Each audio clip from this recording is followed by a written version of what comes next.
Welcome to the Chico Creates podcast, where we interview local artists, musicians, and makers from here in Chico, California. I'm your host, Kira Barsodi, and with me today is Mattie Hinkley.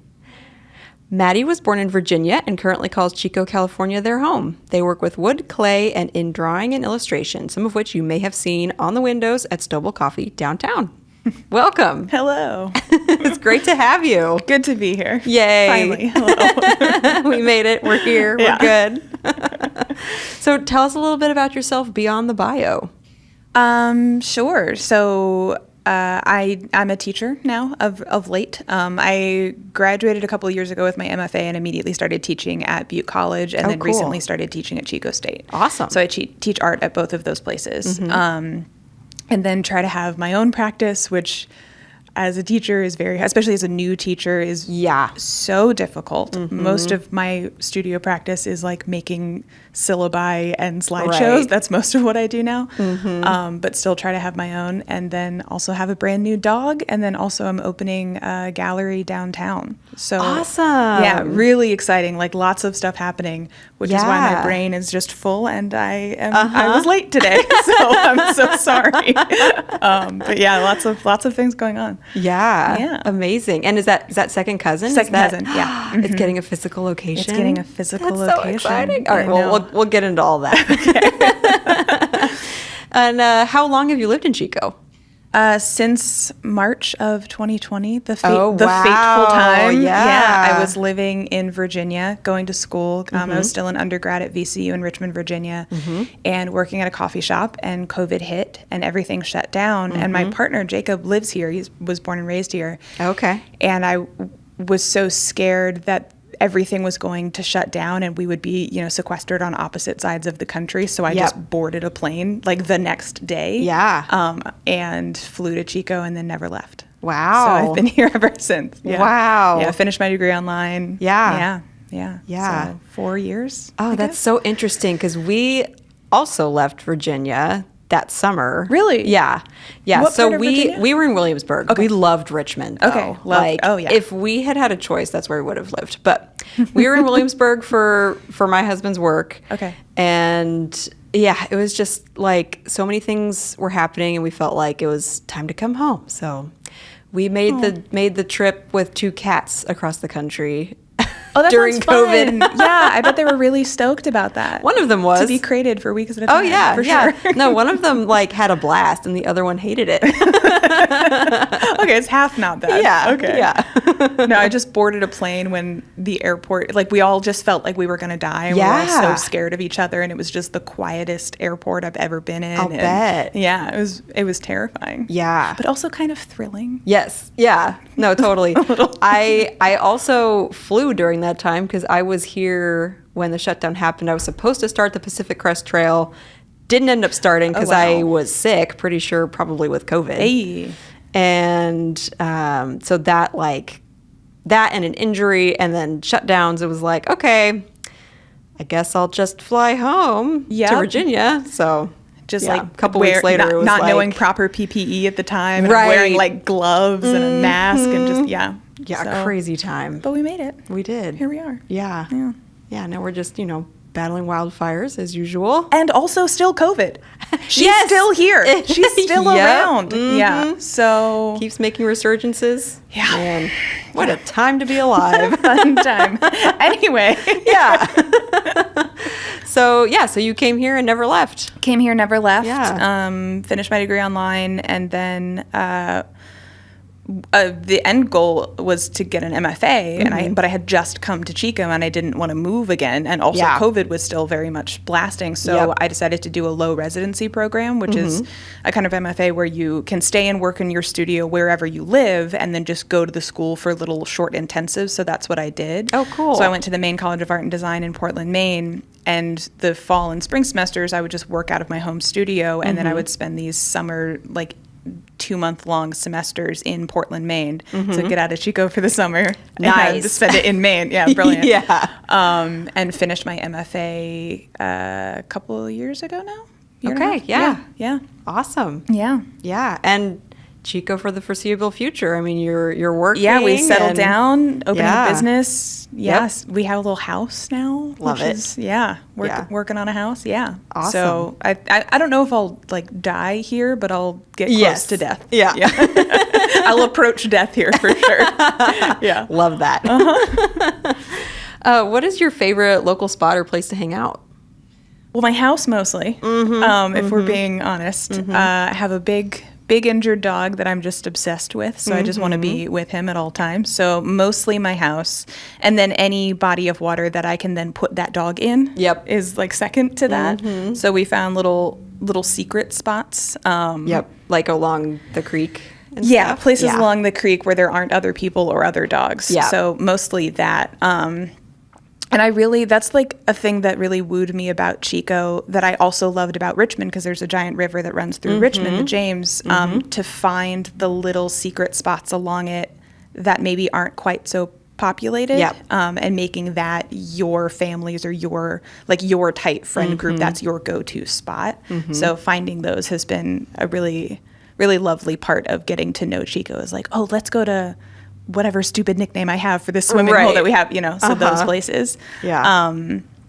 And those are the places I mostly linger at and hang out. And then lots of food spot, but that's mostly a pick up and take home or take to secondary spot kind of a place. So Momona, Priya.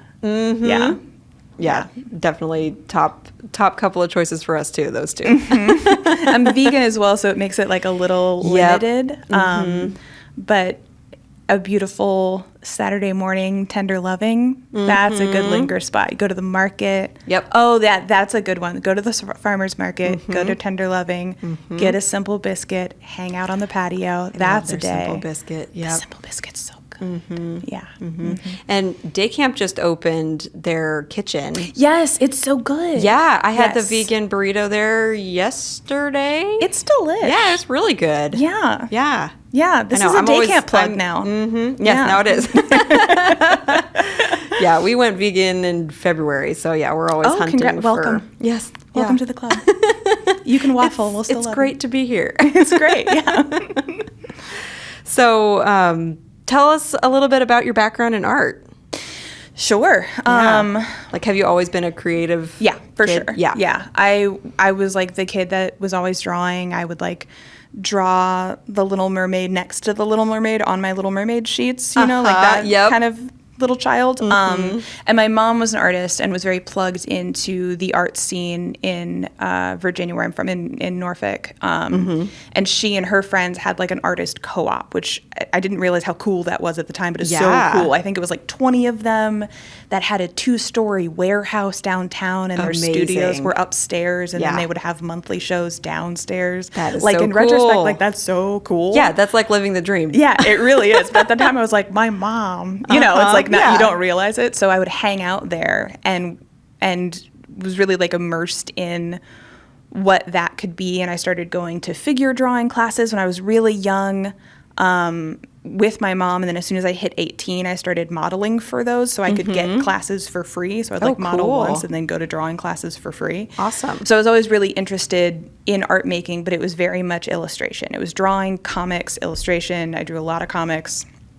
And that was like my bread and butter until I was in my sort of late 20s, and really wanted to make something physical, but had no background or skills to do that. I wasn't, I was like a little handy, but I didn't have tools. I didn't really have a friend group that was craft oriented. And that's when I, at the encouragement of my brother, who was doing residential carpentry. Oh, cool. Yeah. He was doing historic preservation and residential carpentry, which was really cool.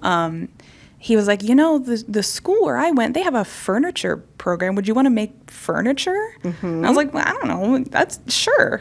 Just that casual conversation with my sibling then like radically altered the course of my life. And I applied to the Krenov School, which is a fine furniture program in Fort Bragg, and I went there. And then from there, I was like, oh, I want to teach this. Like, this is like a very male-dominated field. Like, I want there to be women and non-binary people in this field, so I'll teach it. But in order to teach, I need a degree. Right. So I'll get a degree, and my degree is in craft and material studies. So I'll study all these other crafts. Then I fell in love with a ceramicist, so then I started doing that. And it really just, now my whole life is very focused on the intersection of art, craft, and design and the relationship between those things. And I'm very much a crafts person and an object maker. Yep. And then also an illustrator. But that was, that's, I think in the past less than 10 years, that's been, that's come up for me. I wasn't always handy. I wasn't always a maker in that physical sense. Right. But now I am. Yeah. Well, and it's really apparent in your work. You can see like how sculptural your furniture is and your clay work as well. Like, there's not just mugs and vases, but there's like very sculptural elements to them as well, And that's the most fun stuff to make because it's taking that sort of like joyous freedom of illustration and then applying it to a physical form, and it's so fun. It's so frustrating depending on the material, but it's also very fun. Yeah. Utilitarian stuff is helpful. It's helpful to be able to make furniture for myself, but it's also just really fun. Yeah. Well, and you're limited by physics, so there's like that whole other element that you've got to get around to make a thing that is functional. Yeah. It's got to support people's weight. Yeah. It's a whole thing. It's very cool. Do you have any studio rituals or routines when you sit down to make something? I wish I did, but I wonder if this is true of all or most teachers. But as a teacher, my life is so built up around this, 9-month schedule of teaching and then 3 months of freedom. And within that 9 months, some of the days are full of lesson planning and grading and sending an email stuff. and finding little bits of time for yourself, but also mostly prepping work for your classes. So like doing a landscape drawing or drawing a skull or something just to remind myself how to do it so I can teach it. Right. So it feels so chaotic and sporadic that I don't have a regular practice, so I don't have a regular ritual. And I keep thinking like, the summer will be my time. But the summer is also when you kick all of your like life stuff, like kick the can down the road to summer. Like, I'll rebuild the bookcase or I'll see people or I'll, like these practical human things. Yeah. So it's really just squeezing in little things when I can, or if I've been asked to participate in an exhibition and I have to crank something out. So I think the only ritual is list making. I'm a huge list maker of on a Monday, make a list of all the shit you have to do that week. And if art is on there, great. Then you will get it. Right. But if it's not on the list, I'm not going to get to it. So I'm a big listicle person. Yeah, that's Same. it. Love a list.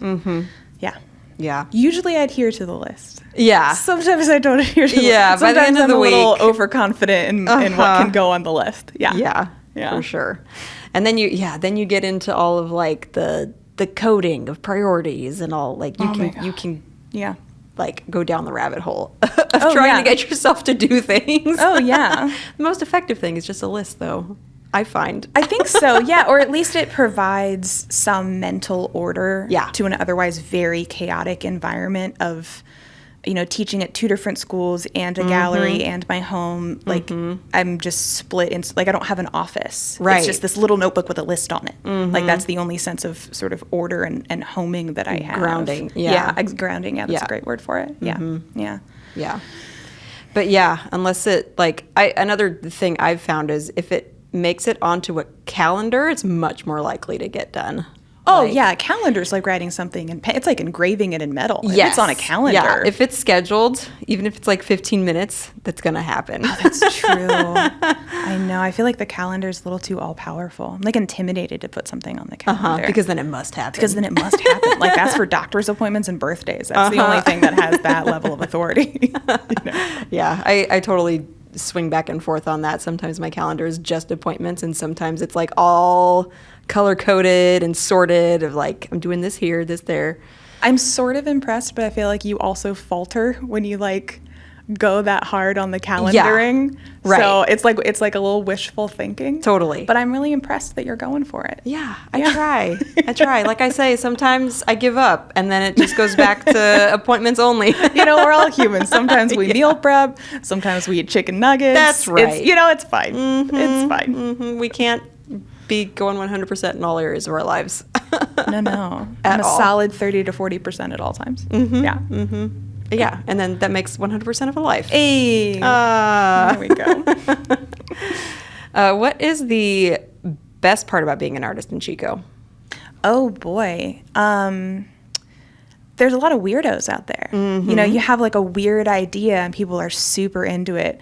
Or you have a pretty like tried and true, almost like reliable square idea, and somebody's gonna be like, "Ooh, let's make it weirder. Let's do a weird version of that." Yeah, you know what I mean. Like I don't know if it's California. I don't know if it's being from a rural place. Like I don't know where the source of the weirdness is, but people are very into doing the weirdest version of the thing, and I love it. And I think that's so cool. Yeah. And just I think the deeply ingrained DIY spirit that is here is so sick. Yeah.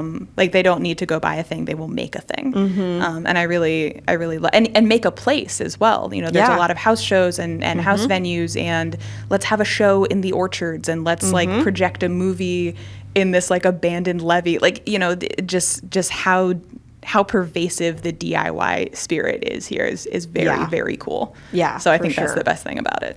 Yeah. Yeah. Something that I really appreciate is like, of course we'd all love to make money at this, but it does seem like there's a lack of concern about the commercialization of something and like whether or not this thing has legs to become, a hugely marketable thing. It's like, no, we're just making things because we like to make things. Right, and there's so much freedom in that. Like if you're not trying to monetize the fest or the craft or whatever, then it can just be for the joy of it. It can just be for the community gathering of it, the silliness of it. And I think that's so much more fun than like, trying to make a dime off of it. Yeah. Yeah. Yeah, for sure. Yeah. Let's talk about Second Cousin. Okay. Yeah. So that started as an online gallery, right? Sort of. Yes and no. The intention was for it to always be a physical space. Okay. But building out a physical space is a huge deal, and it's really expensive, and it takes a long time, and who knows where it will be, and who knows when that will happen. But I have always wanted a physical space. So I started a virtual space to sort of, build interest in the things that I was interested in, to share the work that I love and have saved and continually refer back to. So to share that work, and also to kind of like try my hand at curation. Like, what is it like to reach out to people and to say, hey, I really like your work. Can I show it on this very low stakes, small scale Instagram account? Not a big deal. You don't have to send me anything. There's no monetary exchange. Right. Can I just take a little screenshot and share your name? And so it's taught me about, how to format titles consistently, and how to make sure that I'm getting people's names right, and how to reach out to strangers, just the little minutia of sharing someone else's work. Because I've only really ever shown my own work. And if I misspell something or get the dimensions wrong, it doesn't matter because it's mine, and I'm not that mad at myself about it. Right. But the level of care that you have to have for other people's work is so much higher. Yeah.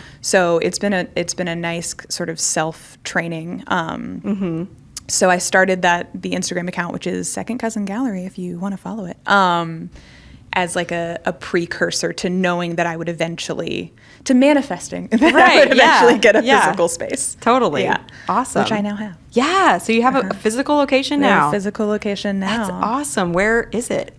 Big announcement. It's the old Mr. Copy building across the street from the bookstore downtown. Oh, awesome. Yeah.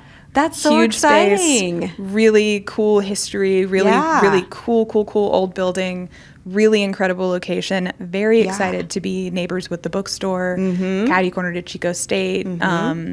And it's a really large space, so we can do a lot with it. So the idea is for it to be an exhibition space in the front, and then for the back to have money pending, but for the back to have a classroom space. Oh, cool. And a workshop space and maybe a residency space. Awesome. Because there's enough room back there to do it. So it might be something that happens slowly over time as we make sure that we're financially stable. Right. But the front half exhibition space, and we're going to do a pop-up teaser show in October as part of like Arttoberfest downtown.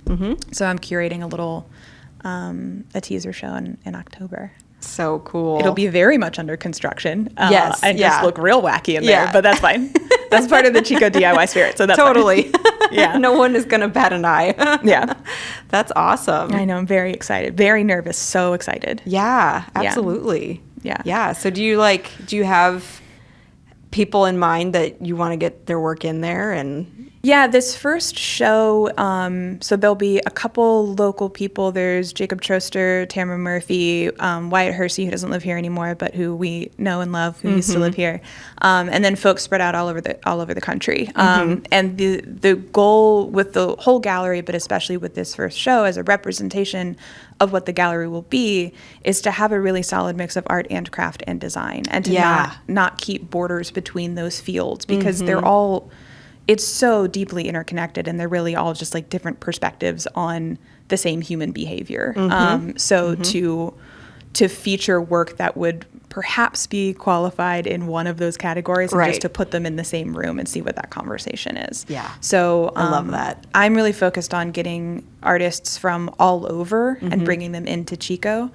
We have a lot of incredible artists here, but the world's a really big place. Yes. So I'm an East Coaster, and so I'll bring in the East Coast, and a Southerner, so I'll bring in the South, and mix everybody together. Awesome. Yeah. I love it. Yeah. I think it'll be a really fun space, and I'd like it to be a space of leisure. So I'd like it to feel very comfortable, in a place where you want to loiter and sit. There will be a lot of seating. I love that. I have big qualms with no seating in gallery spaces. Yeah, or just hard benches occasionally. Yeah, let me just take a load off. Yeah. Let me just kick it up and think about what's on the walls for a while. So that's the sort of vibe intention. Love it. Is leisure. Yeah.